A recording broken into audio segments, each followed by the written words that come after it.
Still thinking about it on my end. There it is. There it is. There it is. Terrific Tuesday. What's up, business cousins? Hello, business cousins. It's yours truly, Bruce Hill and Tasha Cooper Ware on the Business Cousins podcast, where we do mix business and family. And she asked a great question. She's I'm gonna let y'all know she's like the question concept person. Are you overworked or overcommitted? And you're like, what does that mean? That's the same thing. No, overworked means you're just a little tired, but overcommitted, that's your fault. You're That's your doing too fault. much. Mhm. And we let us say, like, "Oh, you're doing the most. You're doing too much," but it's not in business. Is it really getting it done? If you're overcommitted, you know. So let's start with the definition. Well, no, let's start with the introductions. If you're first time listening, I'm Bruce Hill, your better questions coach, growing your business by teaching you to ask better questions. Tasha. Yes, I'm Tasha Cooper Ware, CEO of HLS Collective, and I give you the answers to the things you probably already know, but just need to do when it comes to your wellness. That might be the best one yet. Those get better every time. Y'all, I want y'all to know this is a work in progress in business. This is my 6th year, and I'm 9 years of being an entrepreneur, but 6 years with this business, and one day at a time. Like, it's all a learning curve. So, and that's where, if you haven't, go back and watch episode 1. Go back and listen to it. If you just listen, if you're listening, I've got my "Don't Make Excuses, Make Money" shirt on, and my eyes are bright red. Yeah, I'm they not are. under the influence. It's allergies. I had to check y'all. I was like, "Oh, we having a good day? Or we having a great day? What's happening?" It's an okay day. I live in Georgia, and spring, summertime, and them allergies kick my butt. Yeah. But I was wearing my "No Excuses" shirt, so I'm here. And I think the topic is good because there's things we want to show up for. There's people we want to support, and we might not have the bandwidth, and we end up overcommitting. How would you define overcommitting? I would say overcommitting is when you don't have a good boundary on your nose. Ooh, you don't have a good boundary on your nose. So you say yes to all things, everything, whether your schedule actually permits it, and it can be done well. But Coach Tasha, I don't want to disappoint them. I don't want to let them down. Mm-hmm. But if you can't show up at your best, then you're gonna let them down anyway. Oh, you got to teach me where the sound effects are. Pew, pew, pew. Okay, wait. If I don't show up as my best, I end up disappointing them anyway. That was for somebody. If that was for you, I don't care when you listen to it. Go ahead and put a comment like that's for me. Yeah. That was for me. Can I put comments? You're gonna hear my keyboard. Yes. I mean, I think at the end of the day, when people, they think they're going to disappoint, but some of that is just negative self-talk in their head. They're creating it. They're not actually disappointing anyone. Someone is happy to just have 5 minutes of your time efficiently, then 30 minutes of your time distracted. Pew, pew, pew, pew, pew. Yeah. 5 minutes of your time versus 30-minute distracted. I'm guilty of that. Mm-hmm. I was hanging out with my auntie, and she said, "Bruce, always in front of that laptop." And I was working, like it was productive. I wasn't playing video games, but it's 7 p.m. on a Wednesday. Like, be present. Mm-hmm. That was for me. Yeah. Okay, so I really want to help people. I don't want to disappoint them, but if I'm not showing up with my best self, I'm disappointing them anyway. Showing up distracted. What else happens when we overcommit?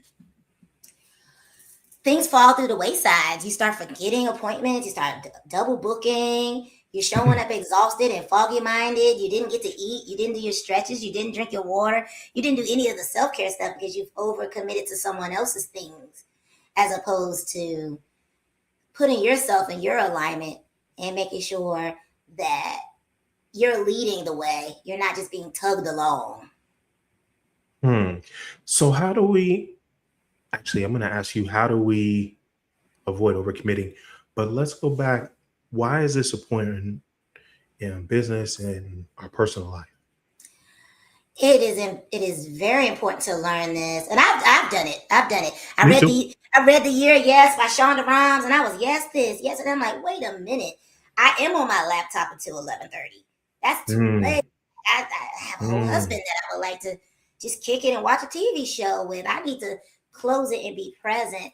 But I think that in that space, especially if you're doing anything creative within your job, like even though I use science to create programs, I do have to get a little bit creative because of people's lifestyle.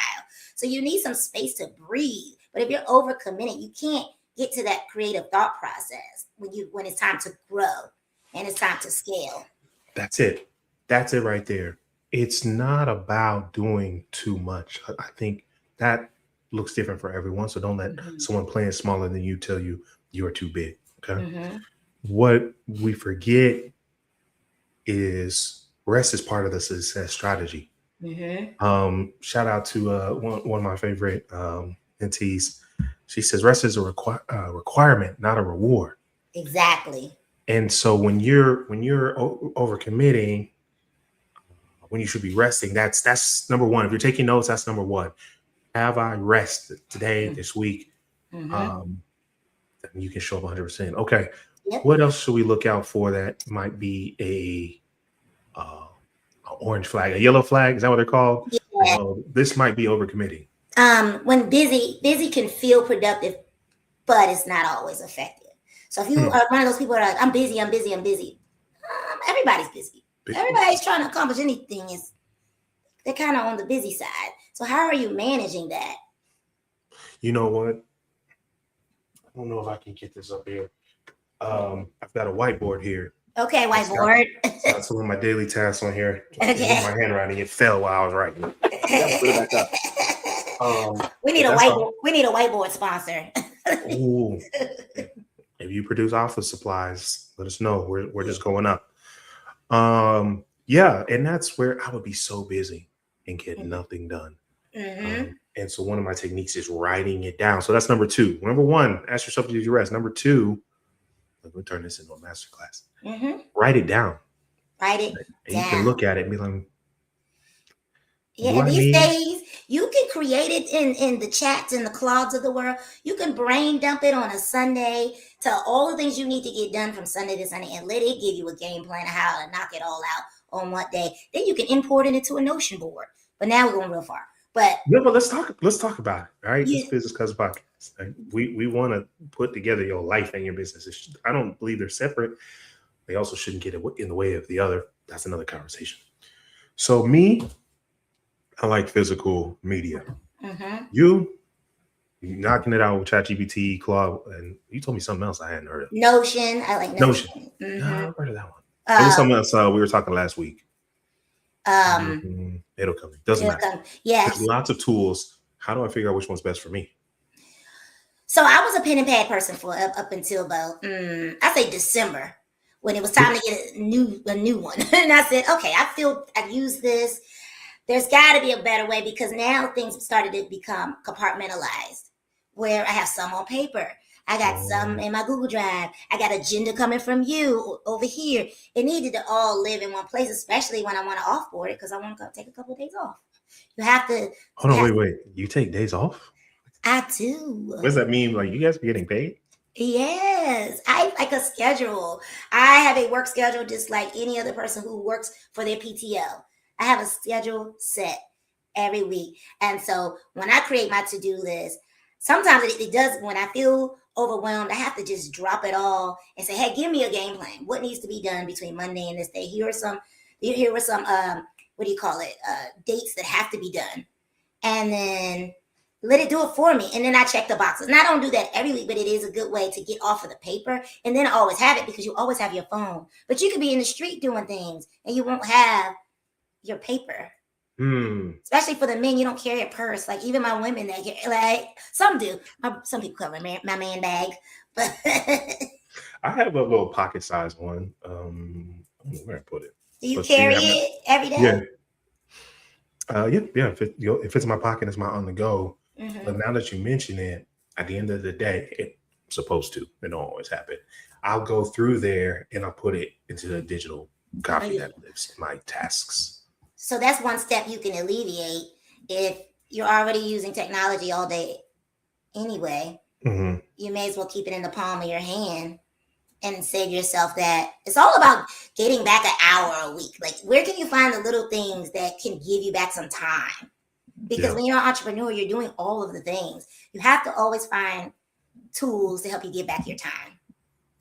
Man, okay. So you might have just answered it, but how does, whether it's Notion, you can use ClickUp, Google Tasks, use paper, just use some, we're tracking our activity to make sure we're productive.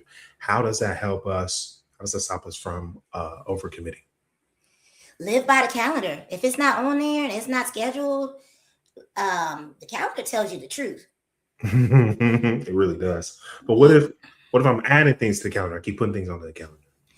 Well, that's where the structure and the boundaries come in. Like, what are your hours that you're supposed to be working? Like I said about working at 11 o'clock at night. What time are you off? What time do you clock out? That's a good one. What time do So you for clock those in? folks, yeah, those folks that work from home, especially my freelancers, maybe working home or intertwined, people will call you just because you're at the house and be like, oh, help me move this couch. Can you? No, I'm at work right now. That's good. That's Yeah, subtle, but that's good. yeah. And it's okay. What about those folks that don't like, um, disappointing people? Like, oh, it'll just take a second. Like, can you help me hang these curtains? Just then their neighbor across the street, it'll take 2 minutes. I mean, that's a people pleasing issue. You know. And she on one today. I mean, so at some point, you have to know that you are liked regardless of what service you do for someone. Like, if they can't love you for the care, or you know what I mean. No, I mean, if that's all it takes, oh, you didn't help me hang my curtains. We're not friends anymore. Blocked. Maybe they didn't need to Blocked, be in your life anyway. blocked, deleted, removed. Like, come on. Mhm. Like, at a certain point, you can't live your life like that. Just doing what makes other people happy when it's inconvenient to your goals. That might be a better strategy than what they got going on. They don't even have a strategy. So I tell some of my coworkers all the time, my coworkers as in partners, like, if you're the leader, you might have to lead, and they have to be okay with the no, because they don't even have a strategy. They're still out there winging it. They're still out there trying to decide in their indecisiveness. And that's, man, you talking. You said that's you. I'm nice. talking to you. You Yeah. talking real nice. We need the leaders to lead, If Bruce. you look at January, February, March in my business activity, I did okay. Mm-hmm. But I was missing some revenue goals. And I was like, man, where am I missing this goal? So I wrote them down. Mm-hmm. And I'm reflecting on this. It's exactly like you said, but now I can do it on purpose because you said it out loud. And that's why if you go back and listen to her intro, she's like telling you what you probably already know. Mm-hmm. But sometimes you just need to hear it outside the voice in your head. Yes. So I wrote it down. I was like, man, this one thing I've been doing has generated most of the revenue for this year. Mm-hmm. So guess what I'm doing? This is the only thing I'm doing next month. Is that one thing. It's that one thing. I figured out that speaking, anytime I speak, I make money. Every time I open my mouth, I make money. So guess what I'm going to do? Talk that talk. I know that's right. And you know what? And I'm working on doing that more often as well, because the same thing happened to me. I'm like, if I just connect directly, whether it's through our podcast, or whether it's online speaking to camera, or whether it's sending those messages out to people that I know I want to connect with, and I know they probably want to connect with me, but I have to be the one to initiate, it works. That's actually gave me some free time. Ooh. Talk to me free time. Okay, so you know what, Tasha? Man, I like how you're talking. I feel like you're the type of coach that's going to be honest with me and help me get results. How do I work with you? How do we get in touch?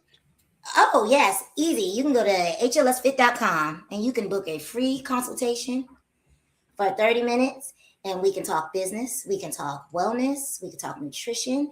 We can figure out what you're missing to get to the next level to elevate you to what you want the second half of your year to look like. We're already in Q2. We're starting Q2 tomorrow. And I can help with the strategy to get you there. Did I get that right? HLScollector.com. Yep. I love it. Man, I gotta give you a testimonial shout out. So all praise to the Most High, my dad turned 70 last year. And he is in the second best shape of his life. Mm-hmm. I love it. We actually went and we didn't run the whole marathon, but he completed a race for his 70th birthday. And I was like, man, this is beautiful. And it was from working with you, right? He's got to be consistent. He's got to do his part with your guidance. And he's healthy, he's happy, he's enjoying life. So for anyone that said, man, I want to do something different, get some different results this year, tap in. HLScollective.com. Yes. Hit me up. DM me. You can find me. Not hard to find these days. Easy to find. That should be a topic for our next one. Being easy to find. Okay. Now we talk about overcommitting, Mm-hmm. right? And that's where we start doing things for others and inexpensive for ourselves. Yep. You have some big plans for this year. Well, so what are some things you're committed to, not overcommitted to this year? Okay. So the difference between this year and last year is I've undercommitted to throwing events and having Oh, in-person things. Like that is a commodity. However, everyone can't have access like I was doing prior to. So there's going to be less events in person, but they're going to be better curated. They're going to be bigger. Like we just had it's not just another ladies brunch. We had 60 women show up in the room. Shout out to all y'all who showed up. clap it up for that. Yes, we had a great time. We line danced. We had poetry. We talked about perimenopause and menopause. Oh, y'all was having conversations. We had conversations. Yes, we had from age Beautiful. 12 to age 91 in the room. Oh, Yes. wow. Yeah, so that was amazing. But what was the difference? I put all my energy into one as opposed to before. I had overcommitted to doing events every month, and I did events every month for like 10 months straight. Oh, you was overcommitted. I was overcommitted. I was the definition of, and that was on top of all my client load. That was on top of trying to procure new corporate contracts. So I've dialed it back. I've been more discerning about what contracts I'm going after. I've been very clear. Nope, this is the event. If I'm added to an event, I will be a resource, but I'm not hosting it. I'm not leading it. But what about you? What have you overcommitted this year or undercommitted? Where are you? I hadn't even committed. You are I was just doing stuff. You're a free agent. Underhanded free agent. Vibes. It's just vibes. So for me, I've been reading, shout out to Lamar Tyler, Ronnie Tyler. I've been reading the Hidden Revenue Formula, and it talks about 4 core levers where we can grow our business. And one of them is telling more people. And it was affirming because I have a training I do on how to hear yes more often. And number one is telling more people. And so we talk about not being committed. I wasn't tracking how many people I was talking to. I wasn't tracking who I was talking to, what channel. So for April, my push is going to be to get out the Better Questions Toolkit to the target's 300 people. So Okay. Target's 300 people. Because even converting at 10%, that's 30 new clients. That would be a record-breaking month for me. So I've committed to that one thing. I'm just going to share the Better Questions Toolkit. That's all I'm doing for April. We're going to look at the numbers and we're going to reevaluate for May. So I'm excited. I'm glad you asked that question. Yeah. I mean, it sounds like you've set some boundaries, and that's your strategy. You're going to do that one thing over and over again. You figured it out. Yes. I mean, I'm doing that same thing. We're having one challenge. The end of April, I'm starting a challenge. So you guys can tap in on that. But I am committed to, I have my numbers set as well. Like, if you just do the thing. But that means saying no to other things. That's a tough one for me. Because I like doing things. I like going places and helping people. I remember last week, I was like, okay, this is the last one. I drove from Atlanta to Nashville. It's about 4 hours. Did a whole workshop, taught a segment, had dinner, and then drove back. Why would you do that? Go to bed. Yeah. It's interesting. I've watched my dad is a good example of wanting to be helpful, but he's retired. But somehow it still gets split over 4 days, that one thing he said he was going to do. But it's so that it doesn't get ridiculous for his timeline. I might be able to take a lesson from that. I've watched it. One day I got a ladder over here. Next day it was a toolbox. Next day was the light. Day 4, light went in. Hugs were given. Goodbye. 4 days to change the light bulb is wild. Oh, it was a recess light, so he did have to pull it out. Oh, you got to do all sorts of stuff. He's a master electrician, so it wasn't like he knows what he's doing. And he taught me how to do it. Oh, okay, passing it on. Yes. That's a conversation about generational wealth. It's not the money. Oh no. What do you pass on? I paid him in turkey wings. That's a good deal. Yeah, he won't take money. So he spread, man, that's a lesson. Let's make that number 3. So number 1, did you rest? Number 2, write it down. Number 3, do it on your time schedule. I think Yes. that's a really good one because you'll find that real fast. You say, "Oh, can you help me?" I don't know why. Maybe I need to put up some curtains. You help me put these curtains? Yeah, absolutely. When I come off of work, I get off work at 6. I'll come right over. I'll help you. And they're like, "Oh, I'll just do it myself." Good idea. Oh, It's a good idea because sometimes people want you to do things that they can do themselves. ooh. Pew, pew, pew, pew, pew. This will be record breaking clippable. Sometimes people want you to do things they can do themselves. Yes. So this whole time you're thinking like, man, I'm indispensable. I got to Mm-hmm. help them. I don't want to disappoint them. They could have done it themselves. Yeah. You're There's a stressing book. yourself out for nothing. Yeah, there's a book called Codependency No More. And Oh, it's a codependency mechanism that the need to feel needed when it really they can just do it are themselves. we talking about codependency? What I kind know. of business podcast is this? It's a wellness business podcast, mindfulness, mental health. It all matters. You will have better business if you mind your wellness. I think we can wrap it up right there. You will Absolutely. have better business if you have better wellness. So listen, if you're like, man, I need to take care of me so I can take care of my business, tap into HLScollective.com, schedule an introduction with the team. Let's make this the best year yet. Absolutely. We're on the way. All On right. the way. Episode number 11, y'all. I'm excited. It's up. What's We're yes, consistent here. yes, Look for the audio podcast on all of your favorite platforms here in the next 48 hours. yes. We're Keep moving growing. on up. Thanks for coming, guys.